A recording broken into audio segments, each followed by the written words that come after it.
अच्छा, पेशाब में रुकावट क्यों आती है? बेसिकली जो ये हमारा पूरा यूरिनरी सिस्टम है, किडनी से लेके तो यूरिनरी ब्लैडर और यूरिथ्रा तक, इसमें किसी भी जगह पे कोई ऑब्स्ट्रक्टिव काज हो, यानी कि कोई स्ट्रक्चरल या एनाटॉमी का काज हो, वो किसी स्टोन की वजह से, किसी किसी भी ऐसे स्ट्रक्चर की वजह से या तंगी की वजह से उस रास्ते की ब्लॉकेज कर दें, कंप्लीट मुकम्मल ब्लॉकेज या पार्शियल ब्लॉकेज, तो उसमें फिर ये ऑब्स्ट्रक्शन आती है। और इस ऑब्स्ट्रक्शन की वजह से जब ये प्रोलॉन्ग हो जाए और ये गुर्दों को डैमेज करे, इसको हम ऑब्स्ट्रक्टिव यूरोपैथी कहते हैं। बेसिकली इसके कॉजेज़ इसकी लोकेशन के साथ हो सकते हैं, जैसे कि अब किडनी, यूरेटर, यूरिनरी ब्लैडर और यूरिथ्रा, अब ये 4 जगह हैं जहाँ पे ये ऑब्स्ट्रक्शन हो सकती है।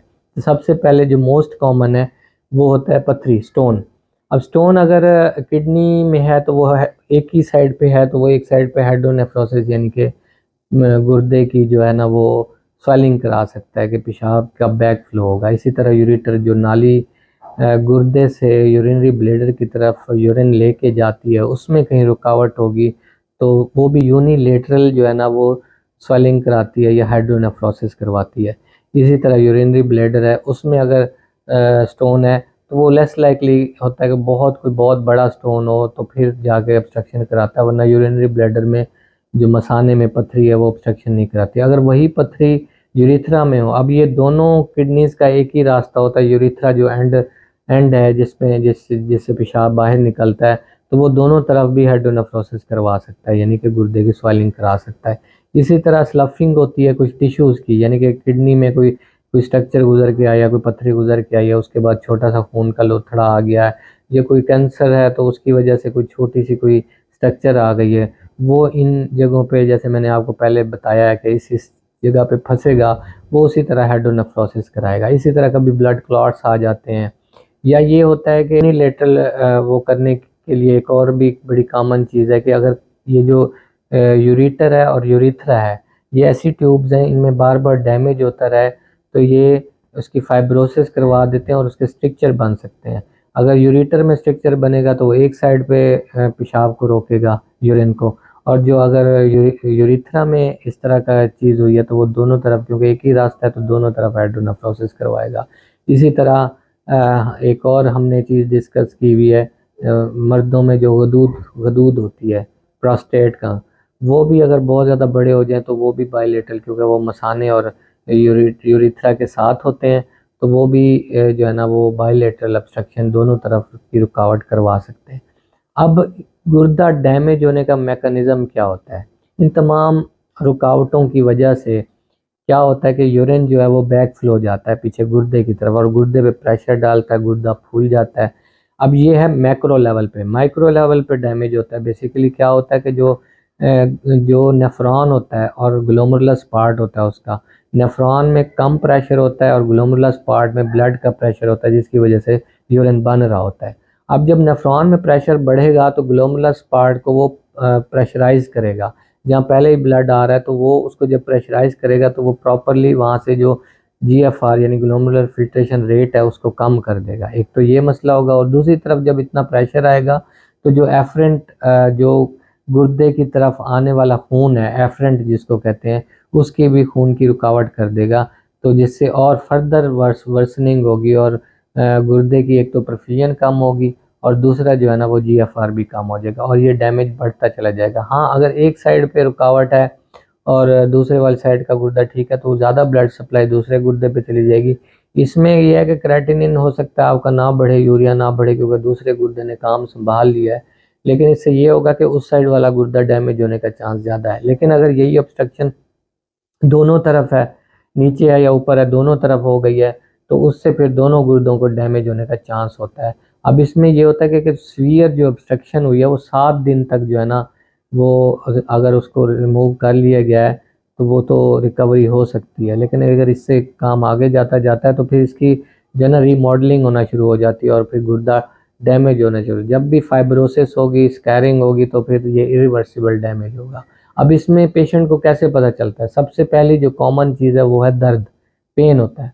अब पेन पेन स्टोन के साथ भी हो सकता है, किसी ब्लड क्लॉट के साथ भी हो सकता है, प्रोस्टेट की वजह से भी हो सकता है, यानी कि जब भी गुर्दा फूलेगा वो हाइड्रोनेफ्रोसिस का बड़ा सीवियर पेन कराएगा, और इसमें आपको अर्जेंसी, फ्रीक्वेंसी यूटीआई के साथ एसोसिएट हो जाएगा। और ये पेन जो है ना वो ऑन एंड ऑफ होता रहेगा। ये सबसे बड़ी घंटी होती है कि आपको फ़ौरन अल्ट्रासाउंड कराएं या अपने डॉक्टर को दिखाएं कि ये क्यों हो रहा है। हो सकता है कि आपको ब्लड वगैरह ना आए, लेकिन तो पेन की वजह से ये सारा हो सकता है। दूसरा, पेशाब, यूरिन आउटपुट जो है, यूरिन आउटपुट आपका कम या ज़्यादा हो सकता है रिलेटिवली। तो जब ऑब्स्ट्रक्शन होती है, जो एब्सोल्यूट ऑब्स्ट्रक्शन है, उसमें कम ही होता है, बल्कि ना रुक भी जाता है कभी कभी कुछ केसेस में। जब एब्सोल्यूट ऑब्स्ट्रक्शन हो तो उसमें क्या होता है कि मसाने वाली जगह पे तो ऐसे बिल्कुल भरा हुआ होगा, सुप्राप्यूबिक यानी कि मसाने वाली जगह पे अगर हम हाथ लगाएंगे तो बिल्कुल एक पत्थर सा बना होगा, पेशाब जमा हुआ है। जब नीचे कहीं ऑब्स्ट्रक्शन होगी तो उसमें पेशाब में कमी हो सकती है। तो और इसके बाद जो फिर कंसिक्वेंस हो गया कि फ्लूइड ओवरलोड, यानी यूरिन जब आ नहीं रहा तो फिर जिस्म में जो है ना वो पूलिंग होना शुरू हो जाती है उस फ्लूइड की। और डायग्नोज कैसे करते हैं? बेसिकली सबसे पहले है यूरिन कंप्लीट और अल्ट्रासाउंड। यूरिन कंप्लीट में हमें पता चल जाएगा ब्लड आ रहा है, कोई WBCs आ रहे हैं, उसकी स्पेसिफिक ग्रेविटी देख लेंगे। या ये होता है कि फ्रैक्शन एक्सक्रीशन ऑफ सोडियम एक चीज़ होती है, इसमें हमें AKI, और ये क्योंकि ये ऐसा एक मामला है जिसमें इस्कीमिक इंजरी होना शुरू हो जाती है, क्योंकि इतने प्रेशर के बाद ना परफ्यूजन नहीं रहती गुर्दे की। जब इस्कीमिक इंजरी होगी तो फ्रैक्शन एक्सक्रीशन ऑफ सोडियम जो है ना वो बढ़ जाती है। तो अगर वो 2% से ज़्यादा है तो इसका मतलब है वो ATN करवा रही है, एक्यूट ट्यूबुलर नेक्रोसिस हो रही है, और इस वजह से ये डैमेज हो रहा है। अगर तो वो 1% से कम है तो वो इनिशियल AKI शो कर रही होती है। ये चीज़। दूसरा, इसके अलावा हम कर सकते हैं कि, और यूरिन का वॉल्यूम तो है ही है, वो कम हो जाएगा। दूसरी जो चीज़ है वो है अल्ट्रासाउंड। अल्ट्रासाउंड में हमें हाइड्रोनेफ्रोसिस, स्टोन का विद इन द किडनी या नियर टू पेल्विस यूरेटर हमें पता चल जाएगा। यूरेटर्स के अंदर स्टोन नहीं पता चलते, वो हम हाइड्रोनेफ्रोसिस से अंदाज़ा करते हैं।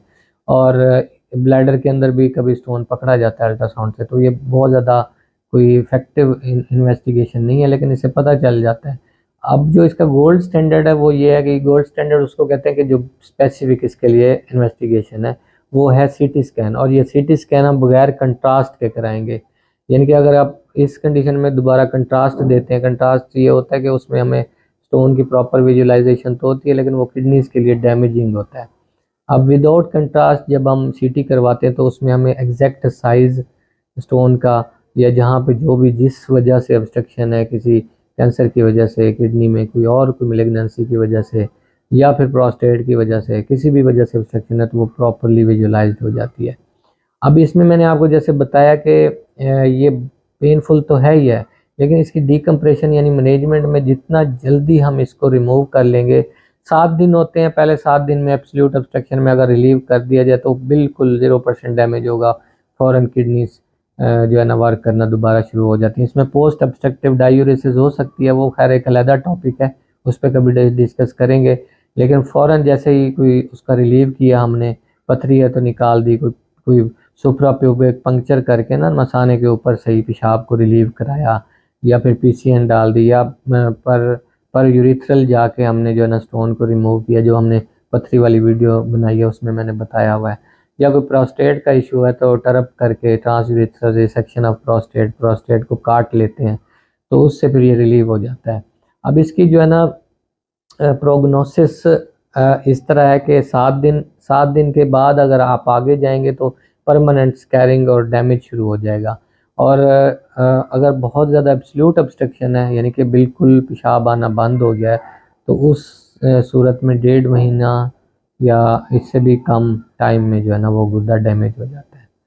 तो इन चीज़ों को आपने देख के अगर किसी बंदे में ये मसला हो रहा है तो इसको फ़ौरन इन्वेस्टिगेट करवा के तो फ़ौरन इसका हल कराएं, क्योंकि 1 week is not enough time कि इसको ज़ाया किया जाए। Thank you.